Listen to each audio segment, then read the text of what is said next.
থামছেই না মধ্যপ্রাচ্যের উত্তেজনা, বরং ধীরে ধীরে সেটা আরও বড় ধরনের যুদ্ধের দিকে এগিয়ে যাচ্ছে বলে মনে করেন আন্তর্জাতিক বিশ্লেষকরা।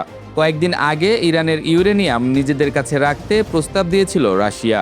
সেই প্রস্তাবের বিষয়টি প্রকাশ্যে আসতে না আসতেই যুক্তরাষ্ট্র স্পষ্ট জানিয়ে দিয়েছে, যে কোনো উপায়ে হোক এই ইউরেনিয়াম ওয়াশিংটন করায়ত্ত করবে। ট্রাম্পের এমন ঘোষণার পর পুতিনও বিষয়টি ভালোভাবে নেননি। রাশিয়া বরং বিষয়টিকে এক ধরনের হুমকি হিসেবে গ্রহণ করেছে বলে মন্তব্য ভাসছে বিভিন্ন গণমাধ্যমে। পাশাপাশি বিশ্লেষকরা মনে করছেন, এবার ইরানের ইউরেনিয়াম নিয়ে আরও বড় ধরনের যুদ্ধে জড়িয়ে পড়তে পারে রাশিয়া যুক্তরাষ্ট্র। এই যুদ্ধ হতে পারে যতটা না ইউরেনিয়াম কেন্দ্রিক, তার চেয়ে বেশি আত্মমর্যাদা কেন্দ্রিক, এমনটাই বলছেন আন্তর্জাতিক বিশেষজ্ঞরা। মার্কিন প্রেসিডেন্ট ডোনাল্ড ট্রাম্প বার্তা সংস্থা রয়টার্সকে বলেছেন, ইরান থেকে সমৃদ্ধ ইউরেনিয়াম উদ্ধার করে তা যুক্তরাষ্ট্রে নিয়ে আসতে তেহরানের সঙ্গে কাজ করবে যুক্তরাষ্ট্র।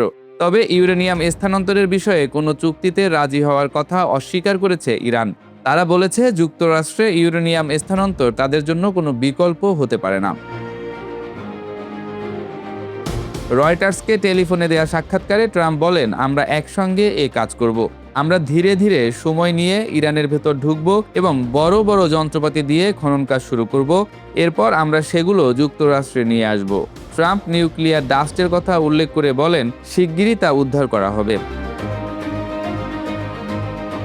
মার্কিন প্রেসিডেন্ট নিউক্লিয়ার ডাস্ট বলতে মূলত সেসব অবশিষ্টাংশের প্রতি ইঙ্গিত করেছেন, যা তার ভাষ্যমতে গত বছরের জুনে ইরানের পারমাণবিক স্থাপনাগুলোতে যুক্তরাষ্ট্র ও ইসরায়েলের হামলার পর তৈরি হয়েছে। ইরানের সঙ্গে সম্ভাব্য চুক্তির বিষয়ে আশাবাদী ট্রাম্প। তিনি বলেন, যুক্তরাষ্ট্র চূড়ান্ত সমঝোতা না হওয়া পর্যন্ত ইরানের ওপর নৌ অবরোধ বজায় রাখবে। তিনি বলেন, আমি মনে করি চুক্তিটি খুব দ্রুতই হবে। আমরা ইরানের সঙ্গে খুব ভালোভাবে এগোচ্ছি। ইরানের কাছে 900 পাউন্ডেরও বেশি সমৃদ্ধ ইউরেনিয়াম রয়েছে বলে ধারণা করা হচ্ছে, যা 60% পর্যন্ত বিশুদ্ধ। দীর্ঘদিন ধরে যুক্তরাষ্ট্র ইরান আলোচনার সবচেয়ে জটিল ইস্যুগুলোর একটি হলো তেহরানের পারমাণবিক কর্মসূচি। তবে ইরানের পররাষ্ট্র মন্ত্রণালয়ের মুখপাত্র ইসমাইল বাঘাই তাদের রাষ্ট্রীয় টেলিভিশনের একটি সাক্ষাৎকারে জোর দিয়ে বলেন, ইরানের সমৃদ্ধ ইউরেনিয়াম কোনো অবস্থাতেই অন্য কোথাও স্থানান্তর করা হবে না। ইরানের মাটি যেমন পবিত্র, তাদের সমৃদ্ধ ইউরেনিয়ামও ঠিক ততটাই গুরুত্বপূর্ণ। অন্যদিকে নানা ধরনের সমীকরণ শেষে মস্কো টাইমস এবং এক্সিওল চাঞ্চল্যকর প্রতিবেদন প্রকাশ করেছে, যেখানে বলা হয়েছে, যুক্তরাষ্ট্র ও ইরানের মধ্যে সম্ভাব্য শান্তি চুক্তির অংশ হিসেবে তেহরানের উচ্চমাত্রার সমৃদ্ধ ইউরেনিয়াম নিজেদের হেফাজতে নেয়ার প্রস্তাব দিয়েছে রাশিয়া।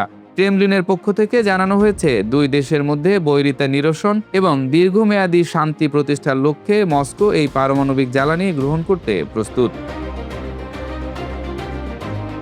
ধারণা করা হচ্ছে, এমন খবরেই নড়েচড়ে বসেছেন ট্রাম্প।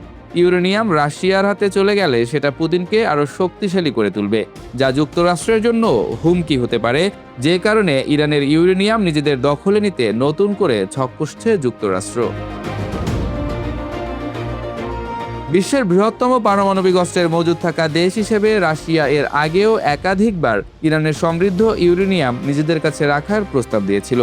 ক্রেমলিনের মুখপাত্র দিমিত্রি পেসকভ বলেন, রাশিয়ার এখনও সেই প্রস্তাব বহাল রয়েছে, যদিও এখন পর্যন্ত এর ওপর কোনো কার্যকর পদক্ষেপ নেওয়া হয়নি। এদিকে মার্কিন সংবাদ মাধ্যম এক্সিওসের প্রতিবেদন অনুযায়ী, পুতিন ও ট্রাম্পের মধ্যে এক ফোন আলাপ চলাকালে রুশ প্রেসিডেন্ট ইরান যুদ্ধ অবসানের সম্ভাব্য সমাধান হিসেবে এই ধারণাটি উত্থাপন করেছিলেন।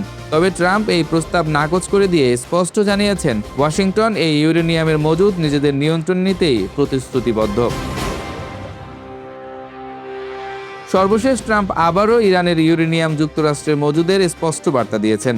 তার এই মনোভাবের পর রাশিয়ার মুখপাত্র দিমিত্রি পেসকভ হরমুজ প্রণালীতে মার্কিন নৌ অবরোধের হুমকির তীব্র সমালোচনা করেছেন। তিনি সতর্ক করে দিয়ে বলেন যে, এই ধরনের পদক্ষেপ আন্তর্জাতিক বাজারে দীর্ঘমেয়াদী নেতিবাচক প্রভাব ফেলবে।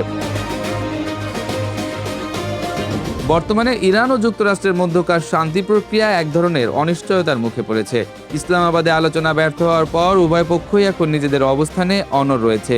ইরান তাদের উপর থেকে সব ধরনের নিষেধাজ্ঞা প্রত্যাহার এবং সার্বভৌমত্ব গ্যারান্টি চাইছে। অন্যদিকে যুক্তরাষ্ট্র ইরানের পারমাণবিক উচ্চাকাঙ্ক্ষাকে সম্পূর্ণভাবে স্তব্ধ করতে চাইছে।